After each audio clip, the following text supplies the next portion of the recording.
அன்பிற்குரிய மாணவர்களே, இன்றைக்கி ஒரு கேள்விக்கான விடையை பார்ப்போம்.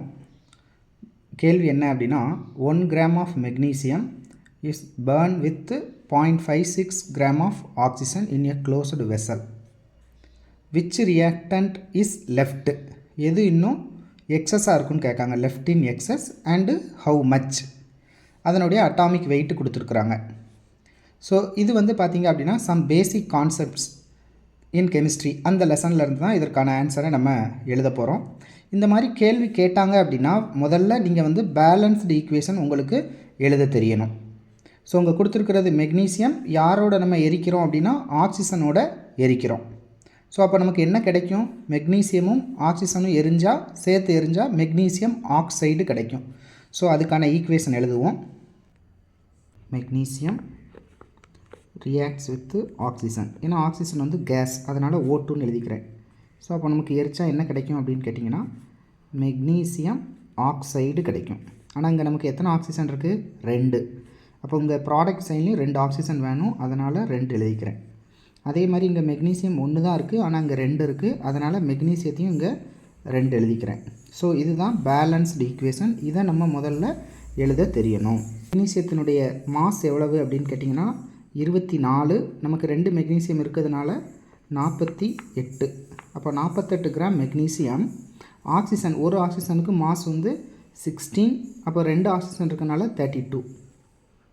அப்போ கவனிங்க, மெக்னீசியம் தான் அதிகமாக இருக்குது, ஆக்சிஜன் வந்து கம்மியாக இருக்குது.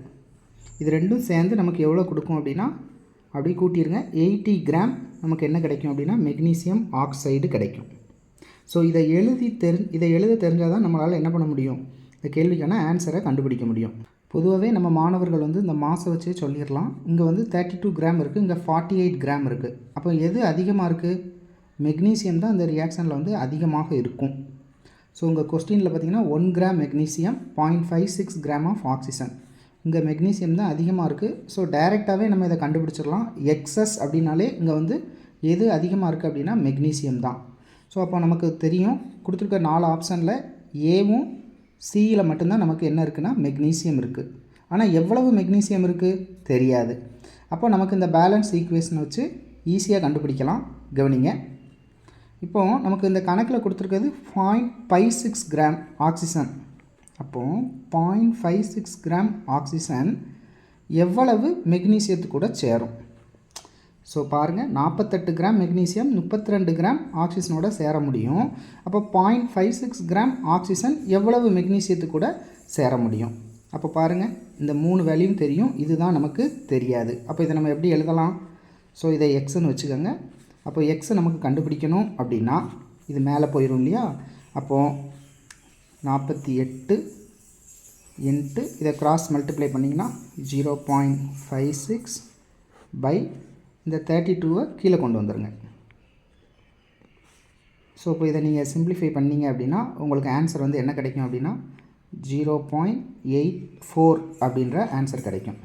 அப்போது 0.56 கிராம் ஆக்சிஜன் 0.84 கிராம் மெக்னீசியத்து கூட தான் என்ன பண்ண முடியும்?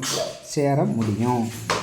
அப்போ நமக்கு கணக்கில் கொடுத்துருந்தது 1 கிராம் மெக்னீசியம் கொடுத்துருக்குறாங்க, அதில் 0.84 போயிடுச்சு அப்படின்னா அப்போ 1 மைனஸ் 0.84 கழிச்சிங்கன்னா ஆன்சர் வந்து 0.16 கிராம் கிடைக்கும்.